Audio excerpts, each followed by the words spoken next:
Welcome to our channel पर नए हैं तो प्लीज़ चैनल को सब्सक्राइब करें। इस वीडियो में जो बिहार सचिवालय का टेस्ट सीरीज चल रहा है उसी का ये अगला पार्ट है। इसमें आपको 50 जीके जीएस प्लस 15 से 20 क्वेश्चन जो है वो करंट अफेयर से रिलेटेड है, जो आगामी बिहार सचिवालय सहायक टेस्ट के लिए बहुत ही अच्छा है। और जो भी बच्चा नया है चैनल पर प्लीज़ चैनल को सब्सक्राइब कर लें। अगर इसमें 65 क्वेश्चन है तो जो लड़का 50 प्लस क्वेश्चन बनाता है इसका मतलब उसका जीके जीएस बहुत अच्छा है। चलो अब हम लोग क्वेश्चन देखते हैं। पहला क्वेश्चन दिया कि अशोक ने अपनी धम्म यात्रा की शुरुआत कहाँ से किया था। तो याद रखिएगा अशोक जो है अपना धम्म यात्रा की शुरुआत वो बोध गया से। कहाँ से बाबू? बोध गया से। Option A is right answer. अगला क्वेश्चन दिया कि किस बौद्ध संगीत के दौरान बौद्ध धर्म की अस्थावीर और महासंगीत में विभाजित हुआ था, यानी कौन सा बौद्ध संगीत के समय जो बौद्ध धर्म था वो अस्थावीर और महासंगीत में विभाजित हुआ था। तो याद रखिएगा बाबू वो द्वितीय बौद्ध संगीत था। और द्वितीय बौद्ध संगीत कहाँ पे हुआ था? तो वैशाली में हुआ था। प्रथम बौद्ध संगीत बोलेगा तो राजगृह में हुआ था। तृतीय बात करेगा तो पाटलिपुत्रा में। और चतुर्थ जो हुआ था वो कुंडलवन कश्मीर में हुआ था। कहाँ पे? कुंडलवन कश्मीर। राइट आंसर कौन सा? द्वितीय बौद्ध संगीत, ऑप्शन बी। अगला क्वेश्चन देखते हैं। अगला क्वेश्चन दिया कि अलाउद्दीन के शासनकाल में भू राजस्व की दर थी। जो अलाउद्दीन शासक था बोल रहा है उसके शासनकाल में भू राजस्व का दर जो था वो उपज का आधा था। कितना था बाबू? उपज का आधा। Right answer option A. अगला क्वेश्चन देखते हैं कि किस वेद में सिंचाई के साधन के रूप में नहरों का उपयोग की जानकारी मिलती है। यहाँ पे वेद के बारे में बोल रहा है कि कौन सा वेद में सिंचाई के साधन के रूप में नहरों के उपयोग के रूप में जानकारी मिलती है। तो याद रखिएगा अथर्ववेद में। किसमें? अथर्ववेद में मिलती है। राइट आंसर जो है ऑप्शन डी। अगला क्वेश्चन दिया कि मेवाड़ से युद्ध एवं संधि किसके शासनकाल की महत्वपूर्ण उपलब्धि है। तो याद रखिएगा मेवाड़ से युद्ध और संधि जो है वो किसके शासनकाल की महत्वपूर्ण उपलब्धि है। तो बाबू जहांगीर के। किसके? जहांगीर के शासनकाल की। Right answer option D. अगला क्वेश्चन दिया है कि औरंगजेब ने किस सूफी सिलसिले को अपनाया था। तो औरंगजेब जो था वो बाबू आपको नक्शबंदी नक्शबंदी सूफी सिलसिले को अपनाया था। तो राइट आंसर ऑप्शन बी। अगला क्वेश्चन देखिए कृष्णदेव राय का मैत्रीपूर्ण संबंध किस देश से था। किनके बारे में? केडीआर के बारे में बात कर रहा है। बोले इनका मैत्रीपूर्ण संबंध यानी दोस्ती किस देश से था। तो याद रखिएगा वो पुर्तगाल से। किससे? पुर्तगालियों से। Right answer option A. अगला क्वेश्चन है दिया हुआ कि जब औद्योगिक प्रक्रियाओं के स्वचालन के कारण बड़ी संख्या में श्रमिकों को रोजगार छिन जाता है तो इसे क्या कहते हैं। या इकोनॉमिक्स का क्वेश्चन है। बोला है कि औद्योगिक प्रक्रियाओं के स्वचालन के कारण बड़ी संख्या में जो श्रमिक होते हैं उनके रोजगार छिन जाते हैं तो क्या कहते हैं? उसको संरचनात्मक बेरोजगारी कहा जाता है। क्या कहता है? संरचनात्मक बेरोजगारी। Right answer option B. अगला क्वेश्चन देखते हैं। अगला क्वेश्चन देखिए निम्नलिखित में से कौन सी वस्तु जीएसटी में शामिल नहीं है। यानी जीएसटी में कौन कौन सा वस्तु आता है, इसमें एक वस्तु जो है वो जीएसटी में नहीं आता है। पूछा कौन सा शामिल नहीं है। तो याद रखिएगा कौन सा हो जाएगा बाबू? वो मानव उपभोग के शराब। मानव उपभोग के जो शराब हैं वो जीएसटी में शामिल नहीं है। तो राइट आंसर ऑप्शन सी।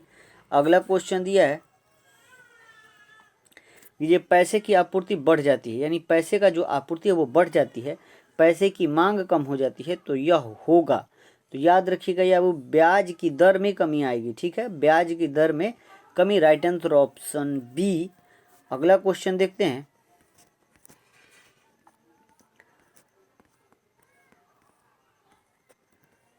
अगला क्वेश्चन दिया हुआ है कि विधान परिषद के कुल सदस्यों में कितने सदस्य राज्य में रहे स्नातकों द्वारा निर्वाचित होते हैं।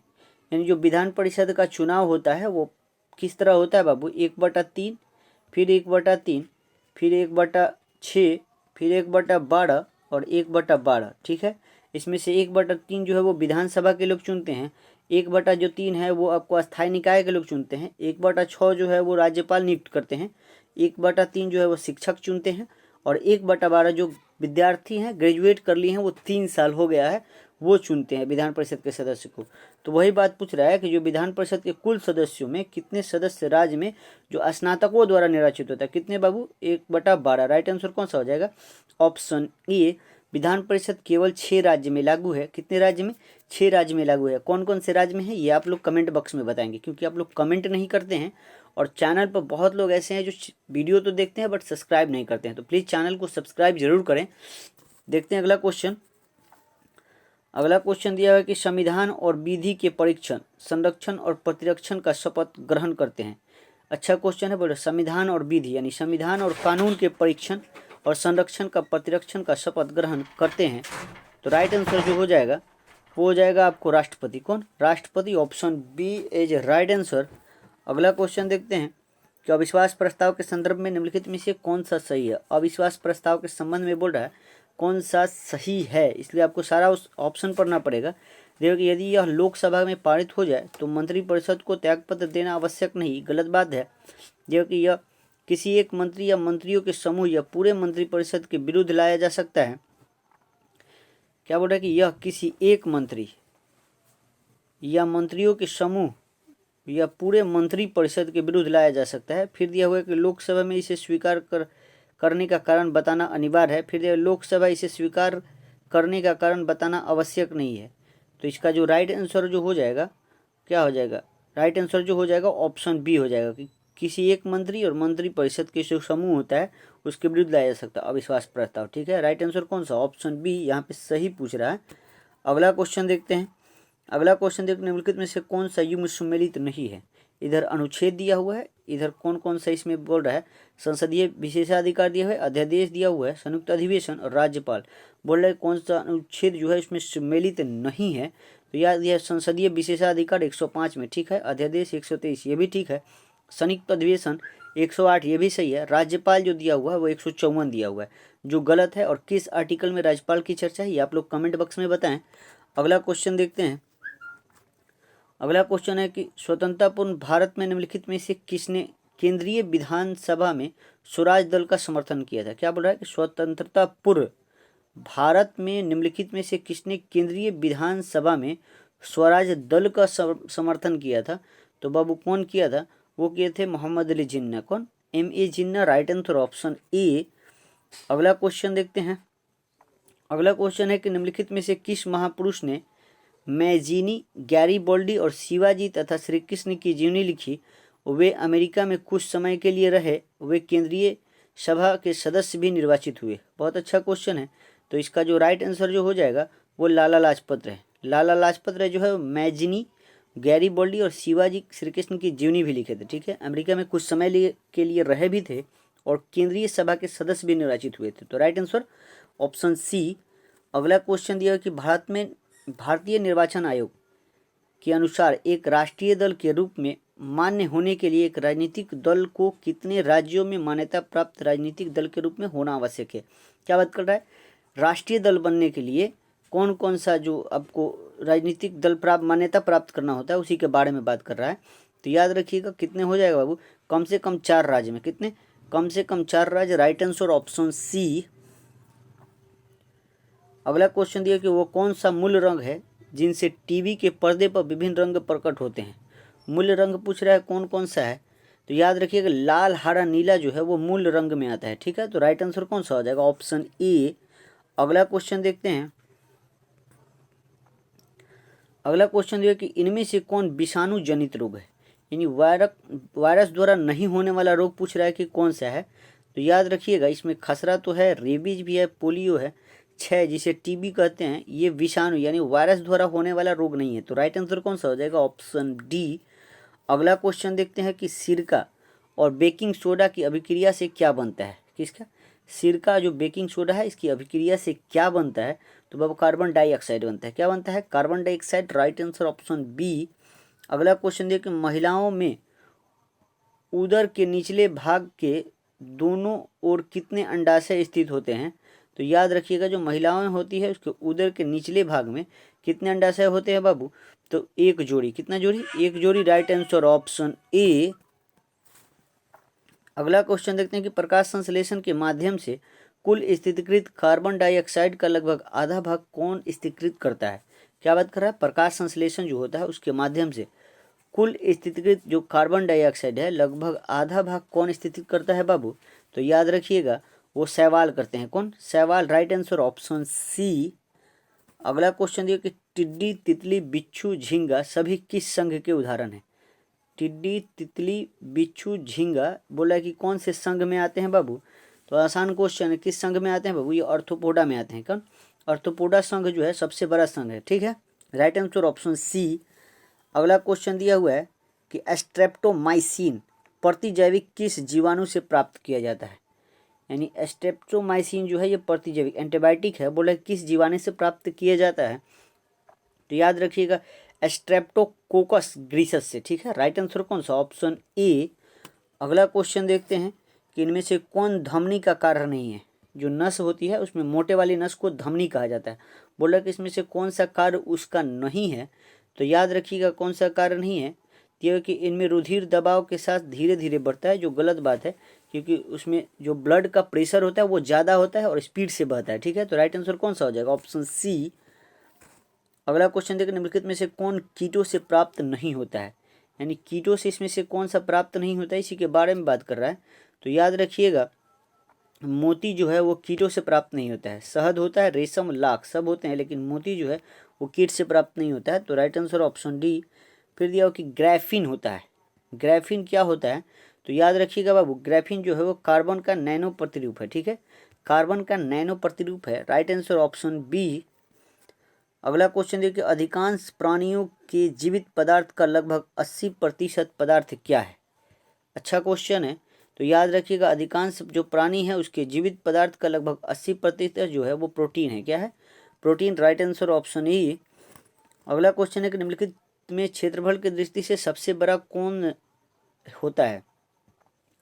क्षेत्रफल की दृष्टि से सबसे बड़ा कौन होता है, तो याद रखिए कौन होता है बाबू, जो बायोस्फीयर रिजर्व होता है ना वो क्षेत्रफल में बहुत बड़ा होता है। तो राइट आंसर कौन सा हो जाएगा, ऑप्शन ए।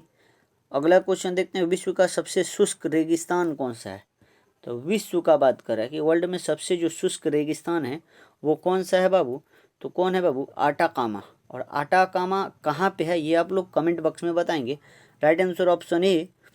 अगला क्वेश्चन देखिए, कौन सी नदी मकर रेखा को 2 बार काटती है। मकर रेखा को कौन सी नदी 2 बार काटती है बाबू, तो लिम्पोपो नदी जो है वो मकर रेखा को 2 बार काटती है। तो राइट आंसर कौन सा, ऑप्शन डी। अगला क्वेश्चन देखते हैं, अगला क्वेश्चन है कि मौर्य काल में शिक्षा का सर्वाधिक प्रसिद्ध केंद्र किस काल में। मौर्य काल में जो शिक्षा का जो प्रसिद्ध केंद्र था वो कहाँ था बाबू, वो था बाबू तक्षशिला। कहाँ, तक्षशिला पाकिस्तान में है। और वहीं पे मौर्य काल में शिक्षा का सर्वाधिक सबसे प्रसिद्ध केंद्र था। Right answer option D. दिया कि किसके सुझाव पर बिहार में गोल घर का निर्माण किया गया था। किसके सुझाव पर बिहार में गोल घर का निर्माण किया गया था बाबू, तो याद रखिएगा वो जॉन सोर के, कौन, जॉन सोर के सुझाव पर गोल घर का निर्माण किया गया था, ठीक है। Right answer option A. अगला क्वेश्चन है कि पुर्तगालियों ने अपनी दूसरी फैक्ट्री कहाँ बनाई थी। तो पुर्तगाली जो था वो अपना दूसरा फैक्ट्री जो है वो कन्नूर में बनाया था। कहाँ पे, कन्नूर में। Right answer option C. अगला क्वेश्चन है कि सूरत की संधि किनके मध्य हुआ था। कौन संधि का बात कर रहा है, तो सूरत का संधि का बात कर रहा है। तो जो सूरत का संधि हुआ था बाबू वो बाबू अंग्रेज और रघुनाथ राव के बीच, किन, अंग्रेज और रघुनाथ राव के बीच सूरत की संधि हुआ था। और सूरत की संधि किस ईस्वी में हुआ था ये आप लोग भी कमेंट बॉक्स में बताएंगे, ठीक है। अगला क्वेश्चन देखते हैं कि बुनकरों की हड्डियों से भारत की भूमि सफ़ेद हो गई, उपयुक्त कथन निम्न में किसका है। तो याद रखिएगा ये बात बोला था लॉर्ड विलियम बेंटिंग ने। कौन बोला था, Lord William Bentinck. Right answer option C. अगला क्वेश्चन दिया हुआ कि महलवारी भू राजस्व व्यवस्था को निम्न में से किसने प्रारंभ किया था। कौन, महलवारी का बात कर रहा है। महलवारी भू व्यवस्था जो है वो कौन प्रारंभ किया था, तो कौन किया था बाबू, तो हॉल्ट मैकेंजी किया था। कौन, Holt Mackenzie. Right answer option D. फिर एक गुलामगिरी पुस्तक के लेखक निम्नलिखित में से कौन है, तो गुलामगिरी बाबू ज्योतिबा फूले। कौन है, Jyotiba Phule. Right answer option D. अगला क्वेश्चन देखिए, यदि वर्ष में हम एक बार मेढक की तरह टटराएं तो हमें कुछ नहीं मिलेगा। कांग्रेस की कार्यप्रणाली के संदर्भ में उक्त टिप्पणी किसने किया था। यानी कांग्रेस का जो हर साल अधिवेशन होता था, यानी हर साल अधिवेशन होता था, इसीलिए हर साल का बात करें कि यदि वर्ष में हम लोग एक ही बार बोल रहा है कि मेढक की तरह टटराएंगे तो कुछ नहीं होगा, ये बात कौन बोला था, तो ये बात बाल गंगाधर तिलक बोले थे। कौन, बाल गंगाधर तिलक। राइट आंसर जो हो जाएगा ऑप्शन सी। कांग्रेस की बात है तो कांग्रेस की स्थापना जो है वो 28 दिसंबर 1885 को हुआ था। कब, 1885 के बम्बई में हुआ था, गोकुलदास तेजपाल संस्कृत भवन में। और किया था कौन, तो A.O. ह्यूम जो इसका था संस्थापक था, ठीक है। अधिवेशन पहला मुंबई में हुआ था और जो अधिवेशन के पहले जो अध्यक्ष थे वो W.C. बनर्जी थे। कौन थे, W.C. बनर्जी। पहले अधिवेशन में 72 प्रतिनिधियों ने भाग लिया था। ठीक है, अगला क्वेश्चन देखते हैं कि पंडित मदन मोहन मालवीय किस वर्ष हिंदू महासभा के अध्यक्ष बने थे।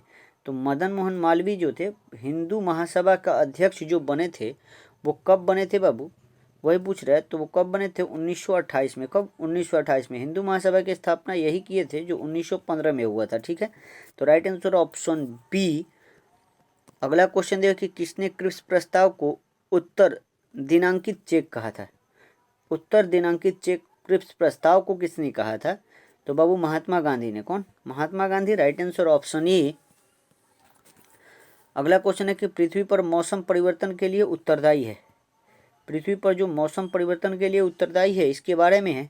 तो याद रखिएगा, पृथ्वी की परिक्रमण गति ये तो है, ये है, और पृथ्वी अपने अक्ष के प्रति 23.5 डिग्री झुकना, यानी ए और सी। तो राइट आंसर कौन सा हो जाएगा, ऑप्शन डी। अगला क्वेश्चन दिया है कि कृष्णराज सागर बांध या जलाशय किस नदी पर बनाया गया है। तो किस नदी पे है बाबू, कृष्णराज सागर बांध जो है वो किस नदी पे है ये पूछ रहा है। तो बाबू ये कावेरी नदी पे है। किस पे है, कावेरी नदी पर। Right answer option D. अगला क्वेश्चन है कि निम्नलिखित में से कौन सा मृदा में नाइट्रोजन को बढ़ाता है, यानी कौन बढ़ाता है इसके बारे में पूछ रहा है, और यहाँ पे कूट भाषा में दिया हुआ है। तो याद रखिएगा दिया हो कि जंतुओं द्वारा यूरिया का उत्सर्जन, ये तो बात सही है। फिर दिया कि मनुष्यों द्वारा कोयले को जलाना, ये तो होगा नहीं। वनस्पति की मृत्यु, ये भी हो सकता है। ठीक है, तो राइट आंसर कौन सा हो जाएगा, 1 और 3 कहाँ दिया, option C is right answer. अगला क्वेश्चन देखते हैं कि भारत की जनगणना 2011 के अनुसार भारत के निम्नलिखित राज्यों में से कौन सा एक राज्य निम्नतम आबादी वाला राज्य है, यानी सबसे कम आबादी पूछ रहा है कि निम्नतम आबादी वाला, इस ऑप्शन के हिसाब से पूछ रहा है। तो याद रखिएगा इस ऑप्शन के हिसाब से जो है वो पंजाब हो जाएगा। कौन, Punjab. Right answer option D. आगे दिया कि उत्तर से दक्षिण व्यवस्थित करने पर निम्नलिखित में से कौन सा सही क्रम है, यानी इस तरह से जाना, पहले उत्तर उससे नीचे इस तरह। ठीक है, बोल रहा है कि उत्तर से दक्षिण करने में कौन सा सही होगा, इसी के बारे में पूछ रहा है। तो देखते हैं, हम लोग मिलाते हैं। दिया कि दक्षिण अंडमान, फिर दिया कि little Andaman, car Nicobar, great Nicobar. तो लिटिल अंडमान यहाँ पे सब में दिया है जो, लेकिन राइट आंसर कौन सा हो जाएगा, option A is right answer. अगला क्वेश्चन देखते हैं। अगला क्वेश्चन दिया है कि निम्नलिखित में से कौन सा पर्वत कैस्पियन सागर और काला सागर के बीच में है, यानी कौन सा ऐसा पर्वत है जो कैस्पियन सागर और काला सागर के बीच में है। तो कौन सा है बाबू, वो काकेशस है। कौन, काकेशस जो पर्वत है, वो काकेशस जो पर्वत है वो कैस्पियन और काला सागर के बीच में है। ठीक है, राइट आंसर ऑप्शन ए। अगला क्वेश्चन देखिए, धातुओं की सक्रियता श्रेणी में सबसे अधिक क्रियाशील धातु कौन सा है। तो याद रखिएगा कौन सा है बाबू, पोटेशियम हो जाएगा। कौन, potassium. Right answer option B.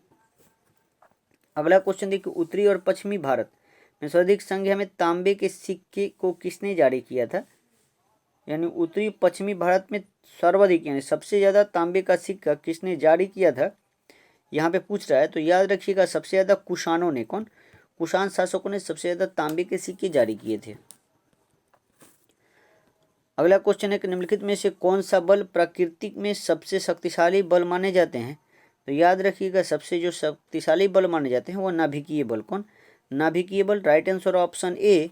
इसके बाद यहाँ से अब हम करेंट अफेयर्स देखते हैं बाबू। करेंट अफेयर्स दिया हुआ कि अंतर्राष्ट्रीय खगोलीय संघ में शामिल होने वाला पहले भारतीय कौन बने हैं। तो याद रखिएगा वो कौन बने हैं बाबू, दोरजे अंगचुक बने हैं। कौन, Dorje Angchuk. Right answer option B. अगला क्वेश्चन दिया कि हाल ही में किस राज्य सरकार द्वारा आत्मनिर्भर कृषक विकास योजना की शुरुआत की गई है। तो याद रखिएगा किसके द्वारा किया गया बाबू, उत्तर प्रदेश के द्वारा। Right answer option B. अगला क्वेश्चन दिया कि देश का पहला वातानुकूलित रेलवे टर्मिनल बेंगलुरु में बनाया गया और इसका नाम किसके नाम पर रखा गया। तो याद रखिएगा किसके नाम पर रखा गया बाबू, M Visvesvaraya. Right answer option C. अगला क्वेश्चन देखिए कि हाल ही में किस भारतीय मूल के व्यक्ति को कनाडा देश का सर्वोच्च नागरिक सम्मान ऑर्डर ऑफ कनाडा से सम्मानित किया गया। ये डॉक्टर वेंकुट अय्यर लक्ष्मण, नवजीत सिंह ढिल्लो और प्रदीप मर्चेंट, यानी राइट आंसर कौन सा हो जाएगा, ऑप्शन डी। तीनों को मिला है कनाडा का जो सम्मानित है सर्वोच्च नागरिक सम्मान ऑर्डर ऑफ कनाडा दिया गया है। Right answer option D.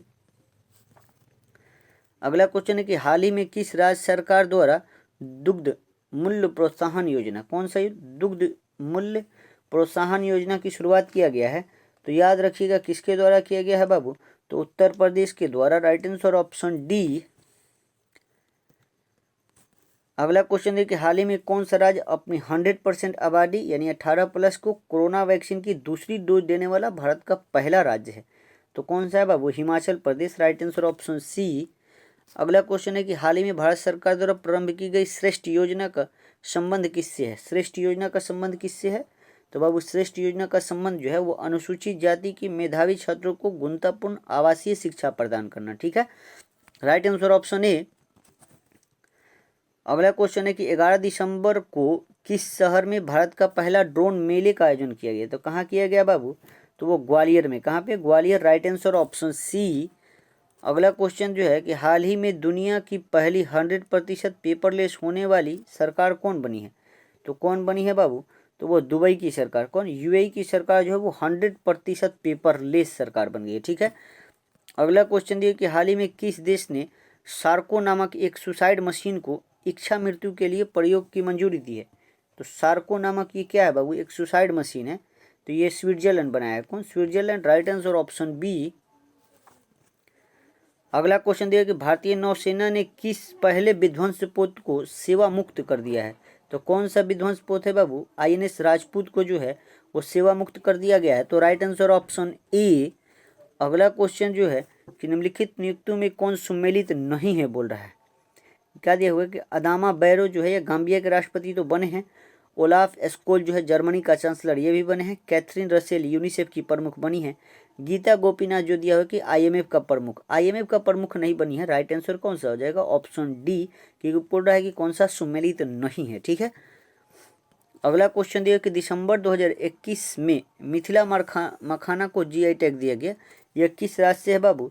तो मिथिला मखाना बाबू बिहार राज्य से है। कहाँ से, बिहार। अगला क्वेश्चन देखते हैं कि टाइम मैगजीन द्वारा किसे 2021 का पर्सन ऑफ द ईयर चुना गया? तो टाइम मैगजीन द्वारा 2021 का person of the year Elon Musk को। किनको बाबू, Elon Musk. Right answer option B. अगला क्वेश्चन देखिए, हाल ही में किस भारतीय वस्तुकार को ब्रिटेन की प्रतिष्ठित शाही पदक रॉयल गोल्ड मेडल 2022 से सम्मानित किया गया? तो बालकृष्ण दोषी को। किनको, बालकृष्ण दोषी। Right answer option E. अगला क्वेश्चन जो है कि हाल ही में घोषित किए गए ज्ञानपीठ पुरस्कार के संबंध में कौन सा कथन सत्य है? दिए कि वर्ष 2020 का 56वां ज्ञानपीठ पुरस्कार नीलमणि फुकन जूनियर को असमी भाषा के लिए दिया गया, ये तो सही है। फिर दिया कि 2021 में 57वां ज्ञानपीठ पुरस्कार दामोदर मौजे को कोंकणी भाषा के लिए दिए गए, यानी ये भी बात सही है। तो राइट आंसर कौन सा हो जाएगा, दोनों कथन सही है। Right answer option C. आज के लिए इतना ही, मिलते हैं हम आपको अगले वीडियो में। जय हिंद, जय भारत।